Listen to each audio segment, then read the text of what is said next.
Ladies and gentlemen, welcome back to the L Max Show. I got a different type of video for you today. All right, we got this young lady here who claims that her husband chastises the kids too harsh. He's punishing them. He's on them real tough. And she's a female, and females is kind of more sensitive to things of that nature. They see the kids getting a spanking or whooping, and they want to step in and be like, no, don't do that so much. Don't do that. Hit them. You know how it go. And so she brought herself to the Steve Harvey Show to talk to him about it because she feels in that kind of way, and she needs a different opinion. All right. Now, at the end of the video, there's a 16-year-old girl who mom is jealous of her.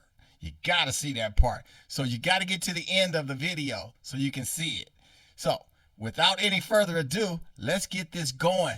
I'll see you in a little bit. Steve, I've been with my husband for about 19 years, and we have 2 children together. He's the disciplinary in the household. However, at times when he's going in on our boys, I'll chime in because I feel like he's being a little too rough on them. He feels like I'm making them soft. How should I respond to this, or how should I act in the situations when he's disciplining our boys? Well, you don't have to agree with everything he does, but why don't you just stay out the way? I mean, and I'm not being sexist, but listen to this. Why did you marry your husband? Because I love him. Is he the man of your dreams? Yes, he is. Is he the man you hope your sons will grow up to be? Yes. So why would you stop him from raising them into that? I'm not stopping him. I'm not stopping him.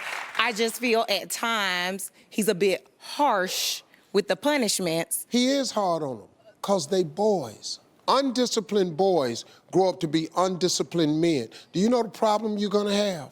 Yes. Undisciplined men end up in the hospital or in a prison, or they end up in a grave. That's what happens to undisciplined men. I got 4 daughters and 3 sons. I have raised my sons entirely different than I raised them girls, because I had to.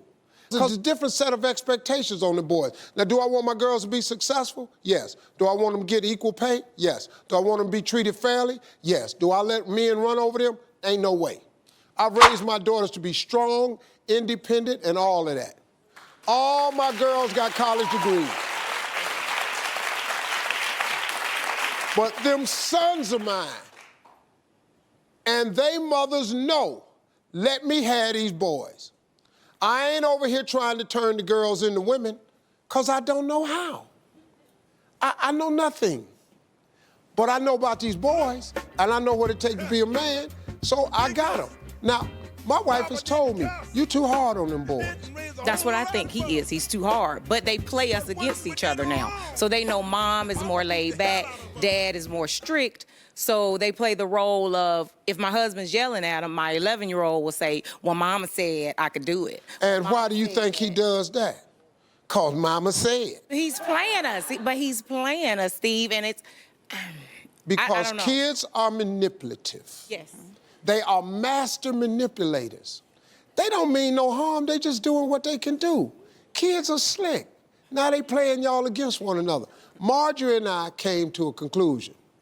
When the girls come in there and ask me something, or the boys come in there and I know that I got a feeling they've been upstairs, I say, go ask your mama. When they go and ask her, they say, go ask your father.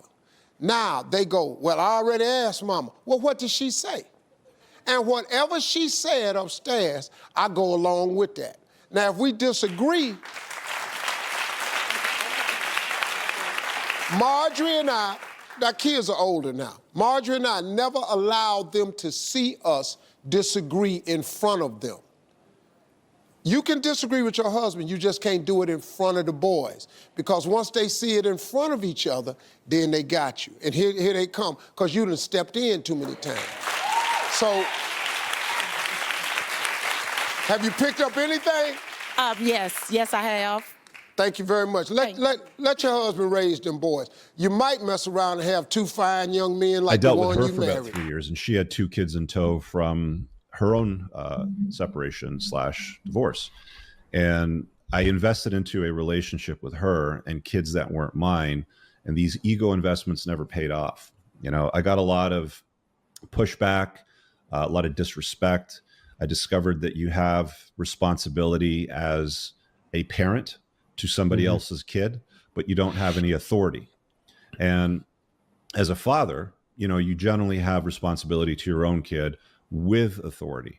Now, the authority part's is slowly been stripped away, but the deal that you get when you sign up for a single mom sucks, because you end up essentially cuckolding yourself, which, if you don't know what that means, you're essentially choosing to raise another man's seed when you get involved with a single mom, because they're generally not looking for love. They're looking for help. Growing up, it hurt a lot knowing that you were the only ones at my basketball games. And when other people's father would tell me congratulations, my father wouldn't tell me congratulations because he wasn't even there.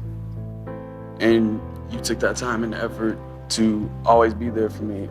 And growing up, I did feel rejected. I felt like it was my fault that you two weren't speaking.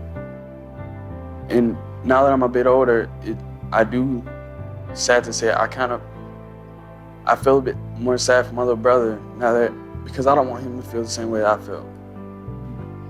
Take a breath. And what is it that you want your dad to know about you that he missed? What do you want him to know about you?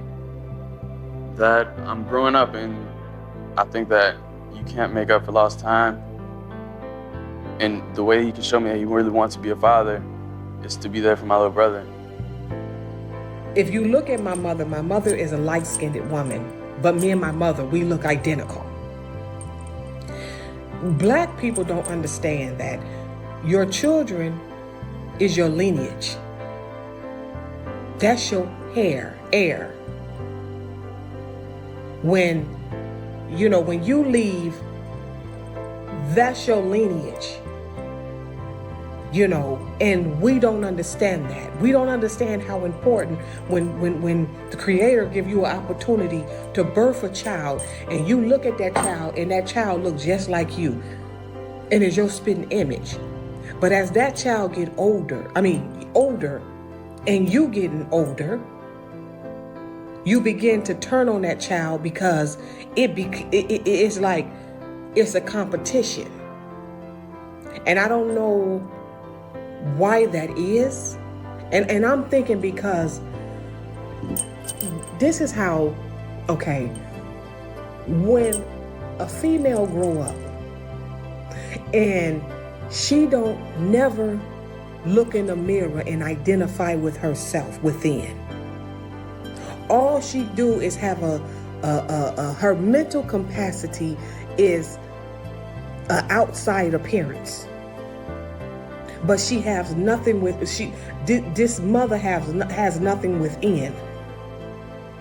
So she look at her daughter, and her daughter is a younger version of her, what she used to be. So when she get a man and the man is looking at her daughter, and I'm not saying that was me, because none of my mother boyfriends never looked at me, but I can feel like the competition that she had when it came to me and when it came to her. It was almost like a competition.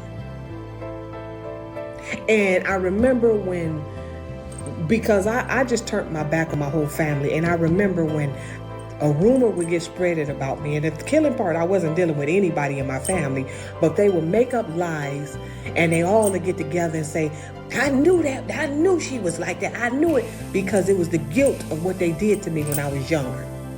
And my mother carried that guilt because she know she dealt me a bad hand. And I was too young to really do much to her. I never stole from her. I never did nothing. I dropped out of school because I had nobody to support me. Sometimes she'll put me out the house and I'll just be out there and wouldn't have no place to go. So I just dropped out of school. And I remember when I went to go and stay with my grandmother, and I can talk about it because it don't hurt no more, but it's a learning, this should help somebody else learn from what I went through. My mother kept putting me out, didn't want me, because she wanted to see me fail. Now, she gave me up for adoption, came back, played like she loved me so much, and then when she got me, she tried to dog me out. So when she came and got me, you know, I thought everything was gonna be cool. I'm like, I'm with my mother now, I'm okay. And it was almost like she turned on me. And my brother, she had no problem with my brother, and my brother was bad as hell. But she had no problem with him, but she had every problem with me. Every problem. You know, she'd get mad at her boyfriend, she'd fight me. It was always everything that happened to her, she wanted somebody who she can take it out on. And I was that person. You know. So, you know, it's almost like I just got tired. And I remember before she put me out the last time and I had to go stay with my grandmother. And before she put me out, she told me, because I guess she knew that one day I was never going to speak to her again. I guess she knew this. And she told me, she said, you know what? You will always need me. You can run all you want, but you will always need me because I'm your mother. And I just looked at her because I was about 15 years old at that time. And the last time she put me out, you know, she had put me out, I went to go stay with my grandmother. And I remember her telling my grandmother that you need to put her out there with the other hoes because she's nothing but a hoe. And at that time, I was still a virgin. But she hated me, so she didn't know why she hated me, but she hated me so. She hated me so bad, but didn't understand why she hated me. She just didn't like me. And that's why when I talk in my video, when I tell people, sometimes you have to turn your back on your whole family and not look back. And see, when that happens, you know what? You have to go within and get spiritual. And what I did is, and it's a lot of obstacles when you don't have your mother as, you know, because your mother and your father, and when you're a young girl, is your barrier. When you don't have them no more, to be honest, you don't have anybody. Oh man, that's pretty deep. How somebody could treat their own child like that, man. That's heavy. See, that's how you can't just say anything to anybody, because you never know how they really feel. You know what happened to them as a child. And you just got to be careful, man, because people got feelings, and you never know. They could snap, bam, bam. And that young lady, it seems like she went through an awful lot. Yeah.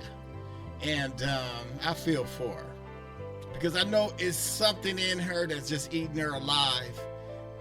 But, you know, best wishes to that lady. Peace out. And like, share, subscribe to the channel. This is L Mac in the house. I'll see you on the next one.